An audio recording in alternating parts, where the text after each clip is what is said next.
I, my friends, have a confession to make. I have been struggling to record this intro, and the last few actually. I've got a little bit of a block in my brain right now for how to get an episode started. It's so annoying.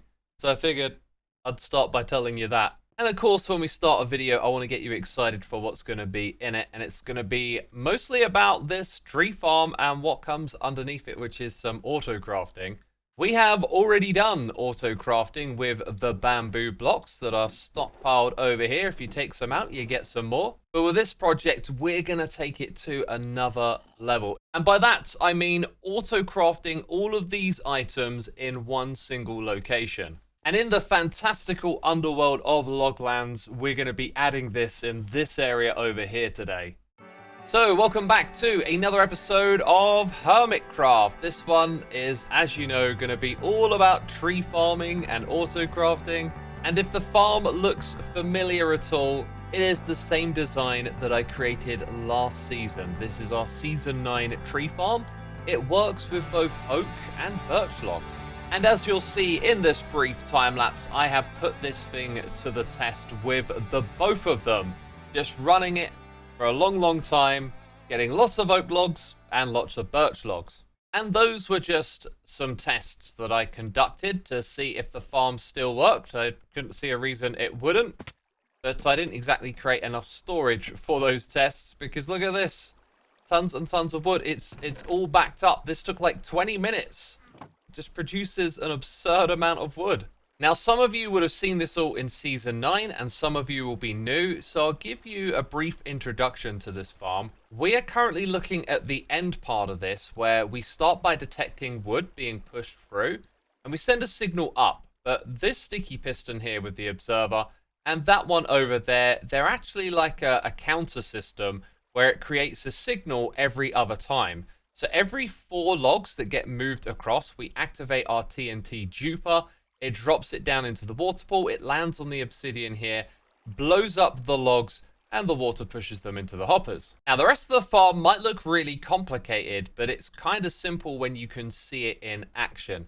So we have to go on inside, stand in a particular spot where we can place our saplings. And this has been designed so that you can hold down right-click indefinitely, and thus AFK and farm.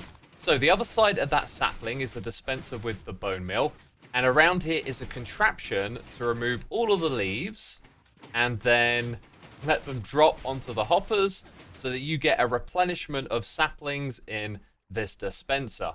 Now this works for both oak and birch, so I'm going to hold down right click, but I'm going to use the F3 and T trick to reload the game so I can let go of holding down right click. And if we engage the free cam, it's kind of obvious what's going on now. So we detect a tree growing. That creates a redstone signal that activates all of these pistons up top to crush the leaves and start over again. Now, I thought that this was going to work for spruce wood as well, but unfortunately it doesn't. And before we do a brief investigation into that, I want to remind you as to how the bone meal silo works over here. Yes, behind this wall, we have a big stockpile of bone meal in these chests, and then down the bottom, that all gets split up into the different places this can go to.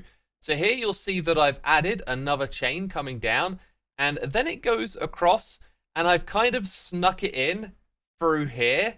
It just about fits in. So yeah, that brings bone meal over to the tree farm. And when it's running, this thing kicks into gear. Because we were just using it, you can see some items have been left up the top here. And I'm happy to report that the speed of this keeps up with the speed of the tree farm. So now we're in a copy of the Season 9 world download in single player. And you can see here that I ripped out all the other stuff around the farm to make it easier for me to rebuild this in Season 10. Now, I thought in theory that this would support birch, oak, and spruce. Last season, I only ever used it for oak as it went. I kind of planned on building another cell for the different tree types at some point. But of course, we can swap over. However, for spruce, it's not compatible. And my suspicion is that it needs more clearance up the top here. I'm kind of wondering if we can get away with a quick modification here to make it compatible. So I've added an extra piston here, which means, I don't know, these blocks might not actually get blasted because they're a little too high. And then I've raised up this bit, so let's just jump in and give it a go. And yeah, That doesn't look too promising, does it? So this isn't a height issue. The 1x1 spruce, which we're trying to grow, needs a 5x5 column of unobstructed space at least 7 blocks above the sapling. Now, in theory, there's enough space here, but the problem is these blocks. Let's take all of these out, and let's see what it thinks about growing now. This should be possible, and it is. Look at that. But the problem is we don't have our pistons along the side here. And there you go, look. So once we start to remove the pistons, not sure about the logs, at some point this thing should start to grow. And there you go. So the logs don't interfere a bit, but the pistons do. Okay, this is good news, because I think with a double sticky piston extender coming in from the side, we could grow spruce in this setup too. And so I've been in my redstone testing well, trying to get this contraption to work. I've also had a little bit of fun with the tick rate, like setting it in half and then watching everything go in slow-mo. This can really help you like diagnose things. And I came up with this, which wasn't correctly configured at the time, but now that I've sussed out what's wrong with it, look at that. It does exactly what we want. We just want to see if it works vertically like this, and this would definitely be pricey when it comes to observers, right? Anyhoozle, let's give it a whirl. Yeah, check that out. All right, I could have gone with this design. I say that because my buddy Cybot, who designed the storage system we use, came up with this layout right here. Look at that. That's pretty slick too. This thing though has like a free wide footprint, so it uses more sticky pistons, but then less observers. And like I said a second ago, this is good news because we can adapt the existing farm. And then when we do this on Hermitcraft, it's going to support spruce as well. So let's get stuck in there, see this thing in action. And then these things push in from the side too. But let's go and watch the next TNT blast, because now we've got more logs coming through at the top. Yeah, and the explosion, it reaches them, but this might not be good enough. Okay, after a couple of tests, that's pretty consistent. What we might need to do is actually double the rate at which the TNT drops down. And that would mean simply removing this and connecting the redstone over to here. But that's basically it. Up the top here, you can see that I've had to scoot some of these observers off to the side. So now there's a bigger footprint for this part, but it does the same thing. And I'm very happy to announce that all of this is now on Hermitcraft, working like a charm. We could call it the Tree Farm 2.0 since it's received an upgrade, and it's got a new entrance as well. You have to get in here like this, and it works with all 3 tree types. However, there is one quirky little caveat. If you come in here and use spruce, this thing works absolutely fine. It just does tree after tree with no issues whatsoever. Now, when you transition to oak or birch, there is a possibility for something to go wrong with the pusher on the side here. It didn't happen that time. It's probably not going to happen for a while now that I'm recording. Oh no, there it goes. Look, it's left a couple of blocks in the middle. Now, from this point on, it's always going to leave either 1 or 2 blocks there. But you can still actually grow the oak and the birch trees despite this. So you saw that time it left 1. I think the next time it leaves 2. So it's like every other. That's what it appears to be. If so, we'll have 1 left there. There you go. And this is just a really strange quirk of the double piston extender. I don't know why, but birch and oak trees growing cause it to behave differently. And some of you will no doubt point out that this lowers the rate of the birch and oak output a tiny bit, which isn't a bother. But if you want to grow a spruce tree in here, it actually blocks the growth of the spruce tree. So it doesn't mind the logs being off to the side, but if it's directly above, then that's a problem. So when we break this... Oh, and probably the leaf block too, right? Oh no, it's worse than that. You gotta, yeah, there you go. You gotta put the piston back too. Where am I? I'm like stuck inside the contraption. So growing spruce is 100% fine, but birch and oak rates will be slightly affected until we figure out what's causing this. And I'm hoping it's just going to be a minor little tweak. Anyways, when you replace this, you have to get everything back to normal before you put down your spruce tree. Otherwise, it will just mess up again. But now it's good to farm this stuff indefinitely. So now we move on from the tree farming and we get into the auto crafting, which is going to be massively leveled up. You can probably get an idea of what's going on from over here. We've got an item filter, and then we've got a bunch of decorated pots to take items downwards. You see, the thing about auto-crafting is even when you compact it, it needs to scale for all the different items. And because we're doing 3 different tree types, we've got these 3 sections here for the auto-crafting.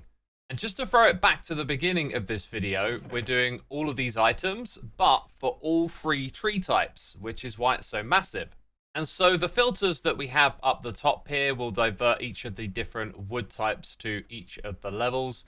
It's spruce first, then birch, and then oak at the bottom. And some of these recipes require sticks. And one of the things you actually get from this farm, as well as saplings, is sticks. So we're going to build another filter from the water stream, which now points out in this direction, to redirect the sticks into all 3 levels of this crafting system. This really is going to be taking things to the next level. And I will actually be explaining each part of this as we build the redstone here. First of all, though, we're going to look at the interface on the front here, as it's quite remarkable, and it's also quite different from that one. First of all, before I build the rest of this, I'm going to explain what the first 3 things that go into this crafter is. So we've got our wood over here on the side, and we're going to feed it in through these hoppers. This one can obviously pinch some of that wood if it's not locked, which it currently isn't, and it'll feed it into this crafter down the bottom. So when it's full, it's going to update the redstone signal strength here, and the observer signal is then going to go and power the crafter. So 4 logs here will make wood, and that crafter is facing into a hopper behind this barrel. So there's the barrel, the hopper behind it, and then we detect when items back up into the hopper with this comparator, and that updates the redstone behind this block. And it's a familiar thing here that you're going to see. It sends a signal up into one of those so that that can toggle, which will then power this here. Basically meaning once the items back up into the hopper down below, we lock this hopper and we stop making more of it. So then when I come to the front and I take out some items, it then continues making more. And that is how all of these different things work. Our second one is an odd one because it goes into a crafter that's facing up into the hopper above it. The hopper below can simply take items out, shuffle it into another crafter. This is another one that's just here for aesthetics, and then funnel them into this barrel. And so again, we have this system where we detect items going into the hopper, and it will change the state of this to then activate the comparator and lock the hopper above it so that it can't continue taking items out of the crafter. And I've got a feeling this would have been a lot simpler had I just swapped them around and had it so that was the first thing, to just put the logs into the blocks at the bottom, because the next slice, the one here that is basically empty, is for planks. So if there are items going in on this side, we're going to turn this off, which will create an update there. And again, we've got a observer going through to power the crafter. And then when it detects items inside of this hopper, it's going to change it back. So this creates a little clock that allows you to send planks upwards, because if logs aren't going down, then we're powering it and sending planks up, because everything else along here is going to use planks. So we got spruce wood, then we got spruce logs, then we got spruce planks, and now we can use those planks to make even more stuff. If we look at these crafters here, what's that? Slabs. Then we got stairs, doors, trapdoors, pressure plates, and then the button. That last one actually needs a little bit of different redstone. So the next 5 of those are crafted like this. Oh yeah, this is almost the same as the system we did for the bamboo. The difference here is it just backs up into the hopper behind it, so it's slightly different in that way. But it also means that we have 2 crafters like this, because we actually use an item coming into a crafter once it's been crafted to then activate the clock to craft another one. And then if it does back up into the hopper and overfill that, you've got the override through this comparator. So if the hopper is full, it's going to keep the lamp at the top here on, and that's how we power the crafter and lock the hopper. So the hopper isn't going to take any more items. Now over here, it's blinking because items are still coming through and it hasn't filled up. So as they go through, it creates a pulse to activate the crafter. And so now look at that. We've got spruce slabs back here. Stairs is filling up. Spruce doors are filling up. It's going pretty well. So I've been using the farm, letting the spruce flow in, and it's creating buttons as well now. This is the bit for buttons, and the thing here is the button only uses one slot, so that means that your clock has to run a lot slower, and therefore we need a different design around the back. But now it's made all of these, and look at this. I've just opened up some space, so we've got tons of spruce trapdoors. It is so cool. It is so good. Yeah, let's go ahead and get this thing like cranking out some more of all of this. And of course that gets all of the bulbs at the back here blinking away as they do their crafting. But as for the button setup, it's pretty crude actually. What we do is we detect buttons going into here, and then you can see that the redstone signal goes upwards, and it just interacts with this clock. It's almost like it's the clock itself, but I couldn't get it to work unless we had an actual clock attached here.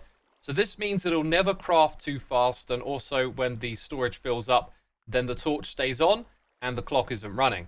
Now the next bit is a little more challenging because we got to bring sticks into the equation. However, over here, wrong chest, this one. Oh yeah, I took all of the sticks out of them for some reason and then put them over here. Yeah, my brain must have just been on autopilot. It's time for the final part of the crafting, our 3 mixed recipes that have sticks in them. We've got signs to make, we've got fence gates and fence posts. This will kick into gear at some point, but we need planks to come in from this side, and I've got the sticks coming in from the other side too. It's all been a bit of a convoluted mess because I actually misaligned the height of this. So the sticks will come through here. Well, the water stream, which I could actually show you, goes up into the hoppers where we've got one filter for now, and probably later we'll filter out the other sapling types and send them down to some sort of storage bit on the side here. But yes, with that, these sticks can now traverse across our 3 crafters here, and as you can see, they also pull down and push into the crafter. And if you recognize this design, it is an adaptation of my universal crafter. So the reason we have 2 torches keeping this line on here is because it's only when we're backing up with both planks and sticks that both torches will turn off. That then activates this clock down the bottom that crafts over and over again. And then when the inventory at the bottom, the barrel that stores all the items, fills up, there's also a comparator to stop the clock too. And this one's kind of close. The catch with this type is that you actually have to fill up a full stack in every single slot. So if I go ahead and put a whole bunch of sticks into this side of the contraption, and they're going to yoink some planks from down here, and then fill that up, this thing should start going now. Right, this one actually needs to back up at the front here. This thing needs to be full, and then the one above it is where the comparator detects. So now, did you see it blink? It's starting to do its thing. It's on a slow clock as well, so that you can see this thing fills all the way back up. So this is one of the slower crafters too, but now it's filling up our barrel with signs. And we can rejoice. That took me such a long time to do, but dang, it's all working. And I just got to do some more AFKing, get more wood and sticks into the system. But my friends, look at that. It is absolutely crazy looking, although it's only one of 3. And I've decided that it's time for me to take a break. I've actually scheduled some time away from Minecraft, even though I'm actually like loving it and having such a great time right now. I really want to, hammer on and do the bits down the bottom here, but I got to stop being such a grind monster sometime. So I'm going to take care of the rest of this project on a live stream at some point. And that leads me to talk about trophies, because I've introduced yet another trophy onto the server. And some context is required here. Joe was about to mine his 1 millionth stone block, and also a couple of days ago it was Cleo's birthday. My name is Lasertag. Wait, what was that? Oh my god. Cleo, is that your wolf? I had to announce my arrival. Wait. Do you have my wolf horn ready? I don't have it ready, but I can be ready. Oh, well. There's a chest down here. There's an ender chest here. Yeah, there's an ender chest right here. Ren, better hurry. That actually came out better than I thought it was gonna. That was great. Did you clean that up? Did you pitch correct that? That No, sounds, no. I think, better. That's all you. Wow. Happy birthday. It was the worst happy birthday it was the funniest thing. Happy birthday. It was in slow motion. It was a very much a day.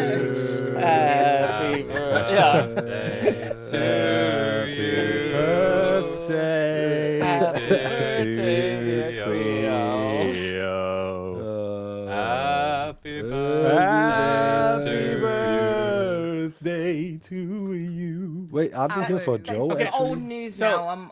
I'm too old now to worry about birthdays. It's fine. Yep. So let's go ahead and break these 10 stone. Do. 1, 2, 3, 4, 5, 6, 7, 8, 9, 10. And Woo! boom! So 1 if I go to million. my statistics page, that should be 1 million Oh, that's and my 9, bad. because that was 10 blocks. Woo! Hang on, I'll see it. Yay! Wait, don't sleep. It's night Wait, time. what? It's Why did you do fireworks 10? time. Fireworks time. Oh, fireworks time. Okay. Oh my time. god, I Fireworks can't. time. Why It'll did be you do fine. 10? So that I could hit 1 million 9. Why 9? Why didn't you go for the even 1 million? Yeah, and why it did you go killed for the me? even number, Joe? Well, You hurt my fun- brain, dude. Yeah. Well, so you might have noticed that those were 10 cobblestone there, not 10 normal stone. Those are the same 10 stone that I accidentally broke last night while I was setting this up. Oh. I accidentally went over by 1 or by 10. I see. Cubfan told me, he's like, Joe, make sure that you don't accidentally go over. And I was like, I'm sure I won't. I'm Oh my magic. We God. won't go over. Yeah. Joe, this has been the most anticlimactic celebration of a million Well blocks done, ever. Joe. Hey, look, there's more. There's more. Oh! Does that turn it off? It's Dude, so they were No, no, broken no, that was last me. night.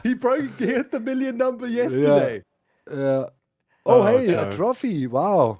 Wow. I love you, Joe. Well, You're the best. That's Ooh, really cool. Well done. that is awesome, though. It's That is quite the fancy. achievement, though, I must say, Joe. Quite the achievement. It is very GG. impressive.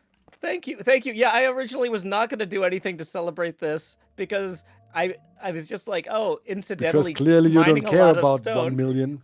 I mean, I tried to care. Cubfan wanted me to, and I was like, you know what? Hermitcraft is about pushing ourselves to try new things. So I'm gonna try to care about a big round number, and I still screwed it up, even though I was doing my best. I was really trying. I was like, some people get so hype about this stuff. I'm gonna meet them there, and then I kind of met them in the middle. But that's a step. That's a step. So I need to ask y'all some questions because this idea of having trophies to motivate players to do things is really cool. Impulse has taken a liking to this amazing one. And look at that, 32 Elder Guardians have been slayed. So I'm kind of wondering, should these trophies be unique? Should we create more challenges where players have to get a certain amount of blocks? Or maybe with the 1 million stone, it's like a milestone. Once you reach that, you get a copy of the trophy. Leave your thoughts in a comment down below and let me know what you think of the Autocrafting project. That whole thing today, we spent the whole episode on it, but it was absolutely amazing and it's going to provide us with so many blocks for building in the future. So it was totally worth it, and I gotta say, I was totally nerding out on all of that redstone. It was so much fun to bring that contraption to life. So if you enjoyed the video, leave a like. Thanks as always for your support. The next episode's gonna be a Q&A one while I take a bit of a break from Minecraft. And we'll be getting stuck in soon for some more Hermitcraft. Anyway, the Q&A episode, that's going to be a good one. But that's it from me. I'll see you soon with another. Take care. Bye-bye.